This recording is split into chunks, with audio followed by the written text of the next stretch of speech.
নামে একটি খুব সুন্দর গ্রাম ছিল।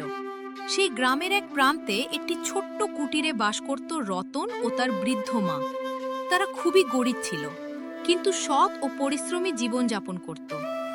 রতন প্রতিদিন ভোরে বনে যেত কাঠ কাটতে। তারপর সেই কাঠ বাজারে বিক্রি করে যা আয় হতো তা দিয়েই মা ছেলে সংসার চলত।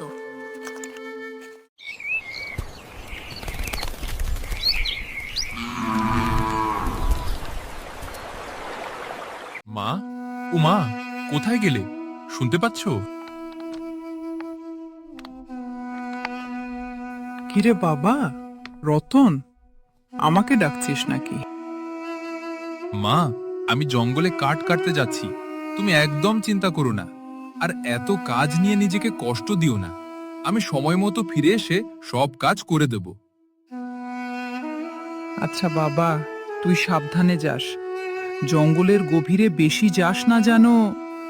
তাড়াতাড়ি ফিরে আসিস, কেমন? ঠিক আছে মা। রতন কাঁধে কুড়াল নিয়ে জঙ্গলের দিকে রওনা দিল, আর তার মা দরজার সামনে দাঁড়িয়ে ছেলের দিকে তাকিয়ে রইল। আহারে ছেলেটা, রোজ রোজ আর কত পরিশ্রমই করবে। একবার ঘরের কাজ, আবার বাইরে কাটার কাজ। এই বয়সেই কত কষ্ট করছে। হে ঈশ্বর, তুমি আমাদের দিকে একটু দয়া করো। আমার ছেলেটাকে ভালো রেখো, তার সব কষ্ট দূর করে দাও। দুর্গা দুর্গা। এদিকে রতন কাঁধে কুড়াল নিয়ে জঙ্গলের গভীরে হাঁটতে লাগলো। সে জানতো না আজ তার জীবনে এক আশ্চর্য ঘটনা ঘটতে চলেছে।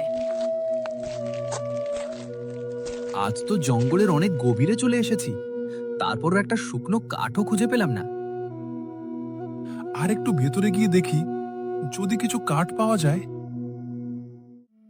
এই কথা বলে রতন ধীরে ধীরে জঙ্গলের আর একটু ভেতরে হাঁটতে লাগলো। ঠিক তখনই তার চোখে পড়ল একটি শুকনো গাছ।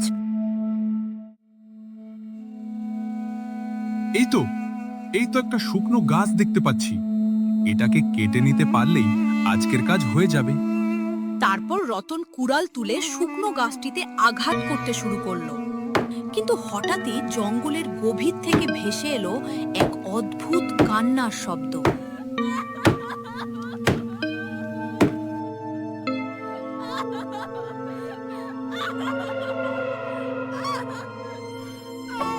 আরে, শুনতে পেলাম যেন কেউ কাঁদছে। এ কেমন কান্না? মনে হচ্ছে কেউ খুব বড় বিপদে পড়েছে। না, আমাকে গিয়ে দেখতে হবে, যদি সত্যিই কেউ সাহায্য চায়।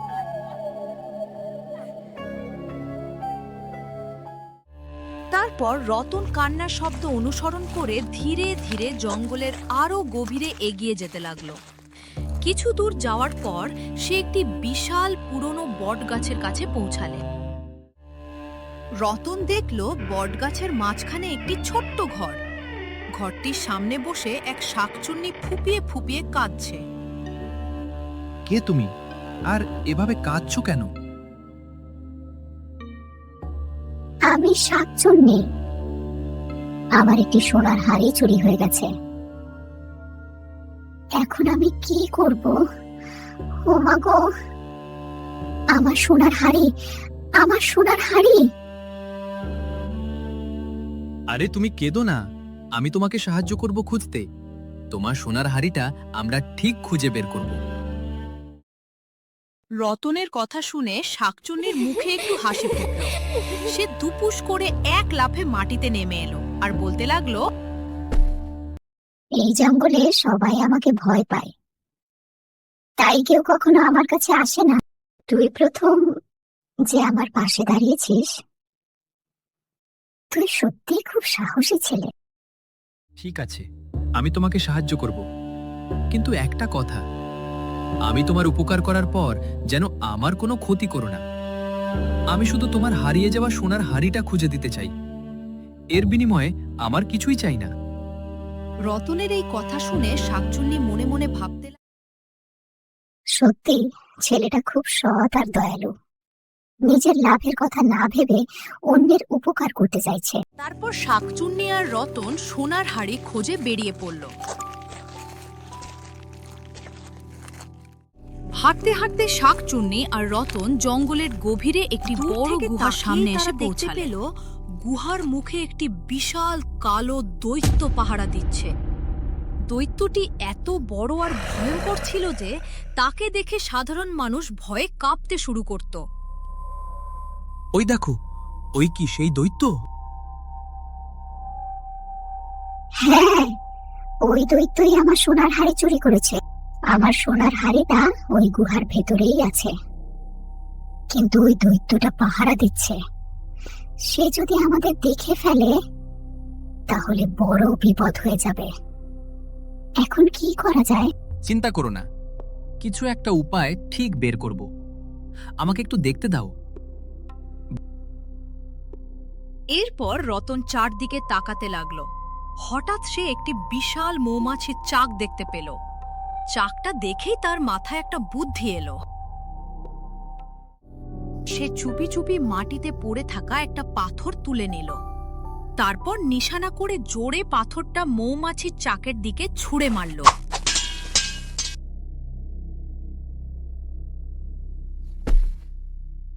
মুহূর্তের মধ্যেই চাকটা ভেঙে গেল আর হাজার হাজার মৌমাছি ভনভন করতে করতে বেরিয়ে এলো। দৈত্য কিছু বুঝে ওঠার আগেই মৌমাছিগুলো তার ওপর ঝাঁপিয়ে পড়ল। এ কি? বাঁচাও, বাঁচাও! ওরে বাবারে, এই মৌমাছিগুলো আমাকে খেয়ে ফেলছে! বাঁচাও, বাঁচাও! দৈত্য যন্ত্রণায় ছটফট করতে করতে গুহার সামনে থেকে দৌড়ে পালিয়ে গেল। হে, এবার তাড়াতাড়ি গুহার ভেতরে চলো। হ্যাঁ চল, আমার সোনার হাড়িটা খুঁজে বের করি। দৈত্য পালিয়ে যেতেই রতন আর শাকচুন্নি দ্রুত গুহার ভেতরে ঢুকে পড়ল। গুহার ভেতরে ঢুকেই রতন আর শাকচুন্নি চারদিকে খুঁজতে লাগলো। হঠাৎ গুহার এক কোণে সোনালি আলো ঝলমল করতে দেখা গেল। ওই তো আমার সোনার হাড়ি। তাহলে আর দেরি কেন? তাড়াতাড়ি নিয়ে চলো। শাকচুন্নি দৌড়ে গিয়ে সোনার হাড়িটা তুলে নিল। হাড়িটা ফিরে পেয়ে তার আনন্দ আর ধরে না।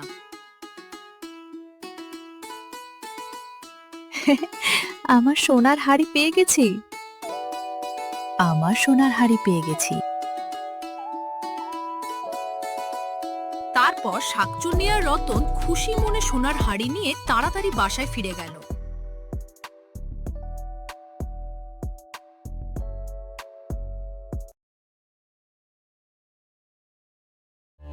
ঠিক আছে, তুমি তোমার বাসায় ফিরে যাও। আমি এবার আমার বাড়ি ফিরে যাই। সন্ধ্যা হয়ে এলো, মা যেন আমার জন্য অপেক্ষা করছে। আজ আর কাঠ নেওয়া হবে না। আজ তুমি আমার অনেক বড় উপকার করেছে, তাই এই সোনার মুদ্রার কলসিটা তুমি নিয়ে যাও। এটা তোমার প্রাপ্য। না না, এত বড় উপহার আমি নিতে পারবো না। আমি তো শুধু তোমাকে সাহায্য করেছি। না, তুমি এটা নিয়ে যাও। এটা তোমারই যোগ্য। তোমার সততা আর সাহসের পুরস্কার এটা। আর মনে রেখো, এটা কোনো সাধারণ কলসি নয়। এই কলসিতে এক প্রাচীন জাদুর শক্তি রয়েছে। যদি কোনো লোভী বা পাপী ব্যক্তি এই কলসি চুরি করার চেষ্টা করে, তাহলে সে সঙ্গে সঙ্গে সোনার মূর্তিতে পরিণত হয়ে যাবে। তাই এটাকে সবসময় সাবধানে রেখো। ঠিক আছে, যেমন তোমার ইচ্ছা। এই বলে রতন সোনার মুদ্রার কলসিটি বুকে জড়িয়ে বাড়ির পথে হাঁটা শুরু করল। সন্ধ্যার ম্লান আলোয় সে ধীরে ধীরে জঙ্গলের পথ পেরিয়ে বাড়ির দিকে এগিয়ে যেতে লাগলো।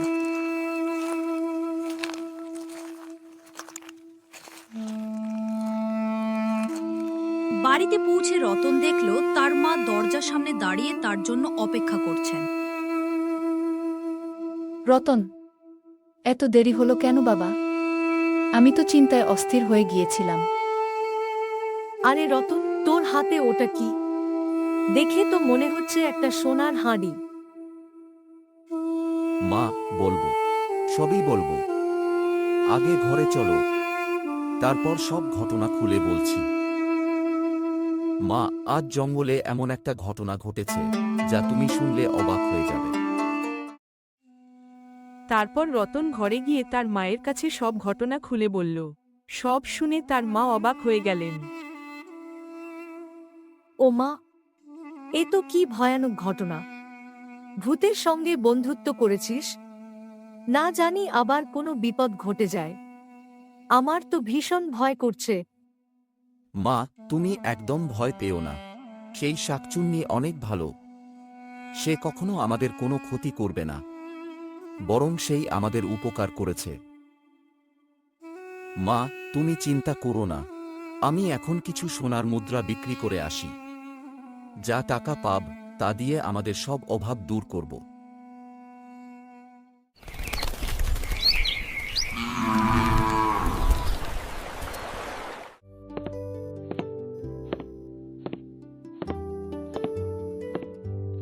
এরপর রতন কয়েকটি সোনার মুদ্রা নিয়ে বাজারে গেল। সেগুলো বিক্রি করে সে অনেক টাকা পেল।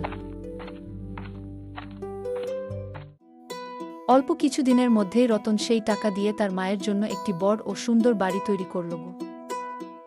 দীর্ঘদিনের দুঃখ কষ্ট শেষ হয়ে মা ছেলে সুখে শান্তিতে বসবাস করতে লাগল।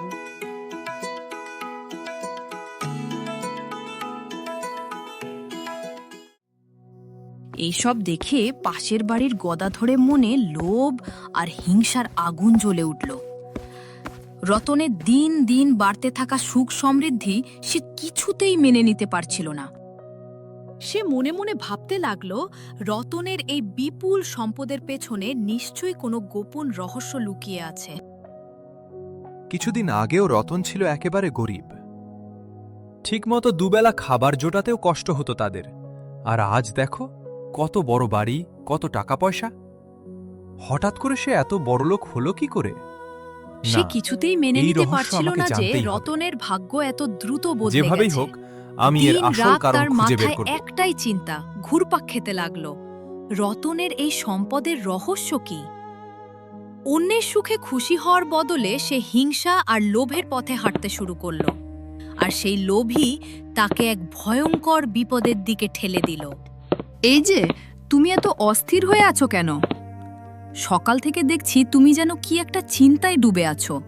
কি হয়েছে? কোনো সমস্যা নাকি? নাকি আবার নতুন কোনো কাণ্ড মাথায় ঘুরছে? এই গিন্নি, তুমি দেখেছ হঠাৎ করে রতন কত তো বড়লোক হয়ে গেছে। এখন ওর কোনো কিছুরই অভাব নেই। কিছুদিন আগেও ওরা গরিব ছিল, আর আজ এত টাকা পয়সা কোথা থেকে এলো? না, এর রহস্য আমাকে জানতেই হবে। আরে রতন দিন রাত অনেক পরিশ্রম করে। হয়তো আজ যা কিছু পেয়েছে সবই তার পরিশ্রমের ফল।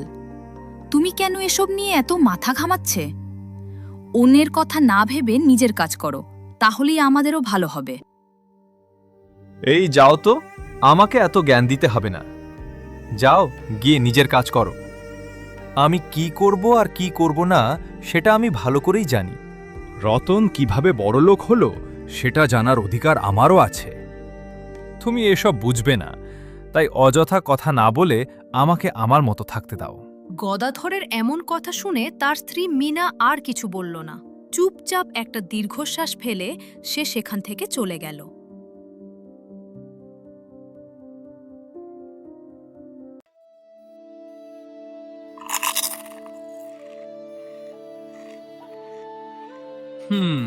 মা, তোমার হাতের রান্নার সত্যিই কোনো জবাব নেই।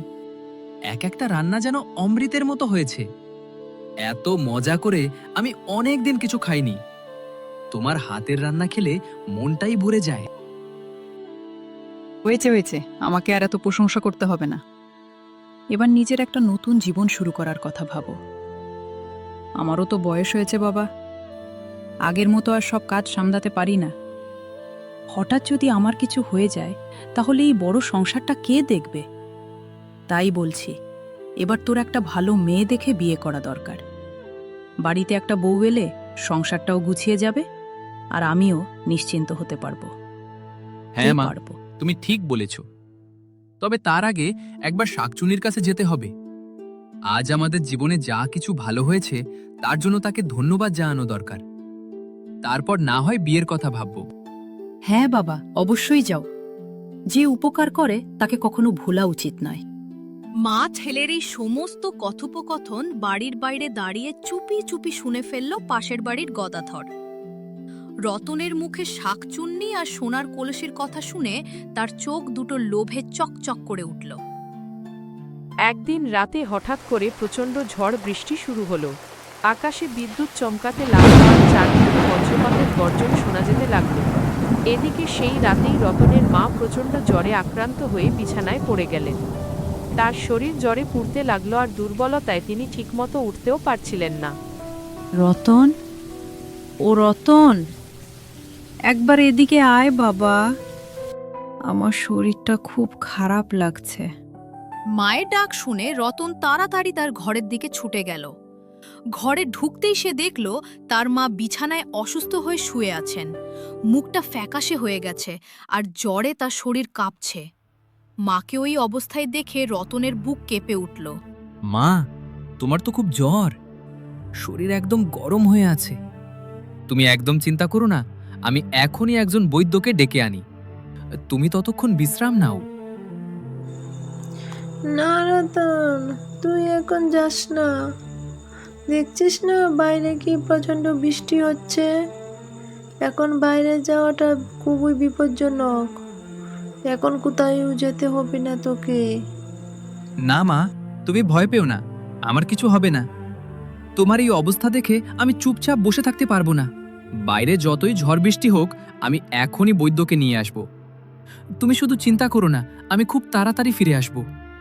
এই বলে রতন আর দেরি করল না। প্রচণ্ড ঝড় বৃষ্টি উপেক্ষা করে সে বৈদ্যকে আনতে বাড়ি থেকে বেরিয়ে পড়ল। চিন্তায় তার মন তখন ভীষণ অস্থির হয়ে উঠেছিল। চারদিকে অন্ধকার, কাদামাখা পথ আর ঝোড়ো হাওয়া বইছিল। তবুও মায়ের চিন্তায় রতন দ্রুত বৈদ্যের বাড়ির দিকে ছুটতে লাগল। আর এই সুযোগেরই অপেক্ষায় ছিল গদাধর।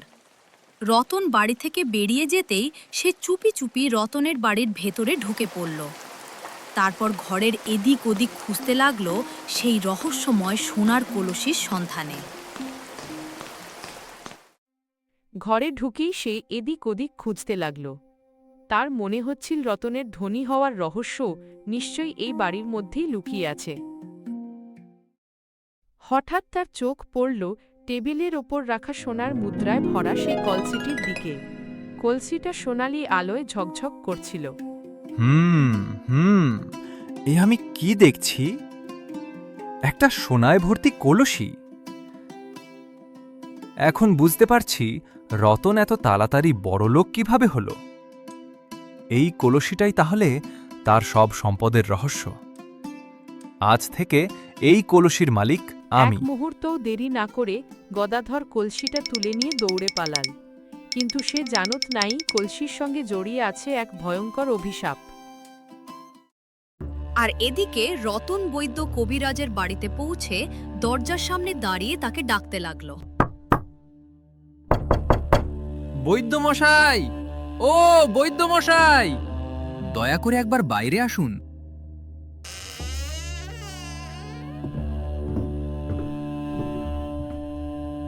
আরে রতন, এত রাতে এই প্রচন্ড ঝড় বৃষ্টির মধ্যে তুমি এখানে? কি হয়েছে বাবা? কোনো বড় বিপদ নাকি? বৈদ্য মশাই, আমার মা খুব অসুস্থ। দয়া করে আপনি একবার আমার সঙ্গে চলুন না। প্রচণ্ড জ্বরে তার শরীর পুড়ে যাচ্ছে। আপনি যদি তাড়াতাড়ি না যান তাহলে আমার মায়ের আরও খারাপ কিছু হয়ে যেতে পারে। দয়া করে তাকে বাঁচান বৈদ্য মশাই।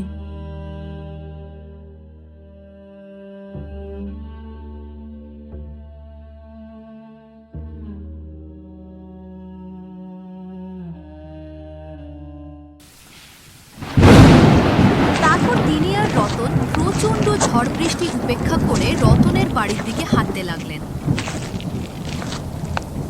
রতন, আমি তোমার মায়ের প্রয়োজন মতো ওষুধ দিয়ে দিয়েছি। এখন উনি আগের চেয়ে অনেকটাই সুস্থ আছেন। তুমি সময় মতো ওষুধ খাইয়ে দিও এবং উনাকে বিশ্রাম নিতে দিও। আশা করি কয়েকদিনের মধ্যেই তিনি পুরোপুরি সুস্থ হয়ে উঠবেন। ঠিক আছে বৈদ্য মশাই, আপনাকে অনেক অনেক ধন্যবাদ। আপনি না এলে যে কি উপায় হতো। আমি সত্যিই ঝড় বৃষ্টির মধ্যে আমার ডাকে সাড়া দিয়ে এসেছেন, এর জন্য আমি আপনার কাছে চিরকৃতজ্ঞ। আরে না না, তেমন কিছু না। আমি শুধু আমার কর্তব্য পালন করেছি। এখন তোমার মা অনেকটাই ভালো আছেন। আমি তাহলে এখন আসি। কোনো প্রয়োজন হলে আবার আমাকে খবর দিও। ঠিক আছে বৈদ্যমশাই।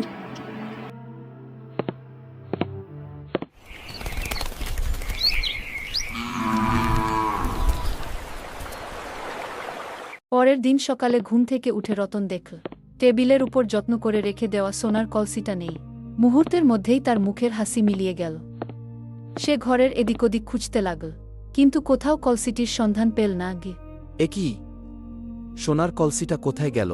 কে এটা নিয়ে গেল? আমাকে তাড়াতাড়ি কলসিটা খুঁজে বের করতে হবে, না হলে অনেক বড় বিপদ ঘটে যাবে। আমি আর এক মুহূর্ত দেরি করতে পারি না, তাহলে সে সোনার মূর্তিতে পরিণত হয়ে যাবে। এই বলে রতন তাড়াতাড়ি করে বাইরের দিকে ছুটল কলসিটি খোঁজার জন্য। বাড়ি থেকে বেরিয়েই পাশের বাড়ি থেকে কান্নার আওয়াজ শুনতে পেল। গদাধরের স্ত্রী হাউমাউ করে কাঁদছিলেন আর বারবার বলছিলেন, ওগো, একই সর্বনাশ হলো, কেউ আমার স্বামীকে বাঁচাও। আমার স্বামী সোনার মূর্তিতে পরিবর্তন হয়েছে, এখন আমি কি করব গো? এ কথা শুনে রতনের বুক ধক করে উঠল। সঙ্গে সঙ্গে তার শাকচুন্নির সেই সতর্কবাণীর কথা মনে পড়ে গেল। সে তাড়াতাড়ি গদাধরের বাড়ির ভেতরে ঢুকে পড়ল। সেখানে গিয়ে দেখল গদাধরের স্ত্রী হাউমাউ করে কাঁদছেন আর ঘরের এক কোণে দাঁড়িয়ে আছে গদাধর, সম্পূর্ণ সোনার মূর্তিতে পরিণত হয়। হাই! শাকচুন্নি যা বলেছিল ঠিক তাই হয়েছে। লোভের কারণে গদাধর সত্যিই সোনার মূর্তি হয়ে গেছে। লোভ আর হিংসা মানুষকে কত বড় বিপদের দিকে ঠেলে দিতে পারে, আজ আমি নিজের চোখে দেখলাম।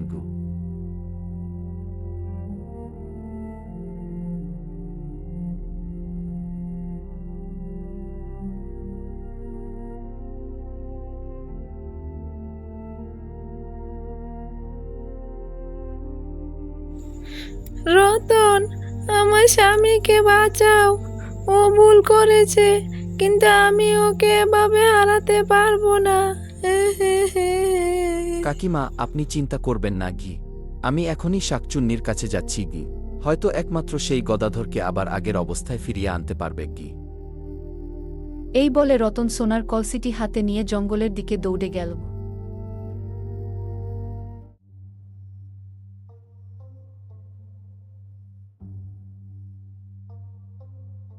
জঙ্গলে পৌঁছে সে জোরে জোরে ডাকতে লাগল, বন্ধু শাকচুন্নি, ও বন্ধু শাকচুন্নি, তুমি কোথায়? রতনের ডাক শুনে শাকচুন্নি তার গাছের ঘর থেকে বেরিয়ে এলো। কি হয়েছে রতন, তুমি এত চিন্তিত কেন? রতন আর দেরি না করে গদাধরের কলসি চুরি করা থেকে শুরু করে সোনার মূর্তিতে পরিণত হওয়া পর্যন্ত সব ঘটনা খুলে বলল। গদাধর ভুল করেছে ঠিকই, কিন্তু তার স্ত্রীকে এভাবে কাঁদতে শুনে আমারও খারাপ লাগছে। এই বলে শাকচুন্নি তার জাদু শক্তি দিয়ে একটি গ্লাসে ঝকঝকে জল তৈরি করল। রতন, এই জাদুর জলটা নিয়ে যাও, গদাধরের গায়ে ছিটিয়ে দিও, তাহলেই সে আবার আগের অবস্থায় ফিরে আসবে। এই বলে রতন জাদুর জল নিয়ে দ্রুত গদাধরের বাড়ির দিকে রওনা দিল। পৌঁছে সে দেখল গদাধর আগের মতোই ঘরের এক কোণে সোনার মূর্তির রূপে স্থির হয়ে দাঁড়িয়ে আছে। গদাধরের স্ত্রী তার পাশে বসে হাউমাউ করে কাঁদছিলেন আর বারবার স্বামীকে ডেকে যাচ্ছিলেন। সে জাদুর গ্লাসের জল হাতে নিয়ে ধীরে ধীরে গদাধরের দিকে এগিয়ে গেল।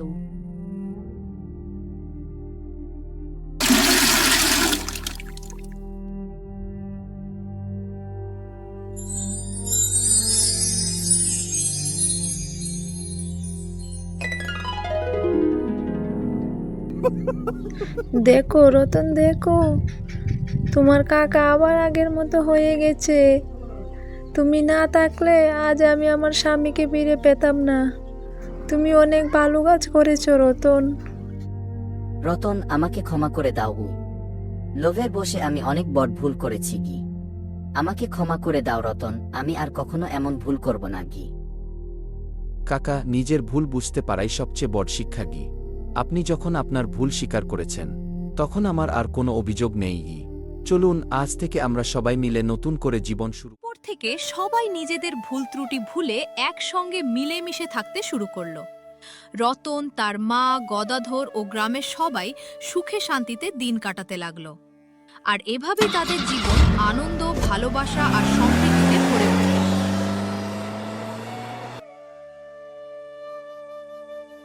বন্ধুরা, তাহলে আমরা এই গল্পটি থেকে শিক্ষা পেলাম যে লোভ ও হিংসা মানুষকে সর্বনাশের পথে নিয়ে যায়, আর সততা, পরিশ্রম ও কৃতজ্ঞতা মানুষকে সফলতা ও সুখের পথে এগিয়ে নিয়ে যায়। তাই কখনো অন্যের ক্ষতি করার চেষ্টা করো না, নিজের পরিশ্রমের উপর বিশ্বাস রাখো এবং সব সময় ভালো কাজ করার চেষ্টা করো। বন্ধুরা, ভিডিওটি যদি আপনাদের ভালো লেগে থাকে তাহলে একটি লাইক করবেন, বন্ধুদের সঙ্গে শেয়ার করবেন এবং এমন আরও সুন্দর বাংলা কার্টুন গল্প দেখতে আমাদের চ্যানেলটি সাবস্ক্রাইব করে পাশে থাকা বেল আইকনটি চাপতে ভুলবেন না। সবাই ভালো থাকবেন, আবার দেখা হবে নতুন একটি গল্পে। ধন্যবাদ।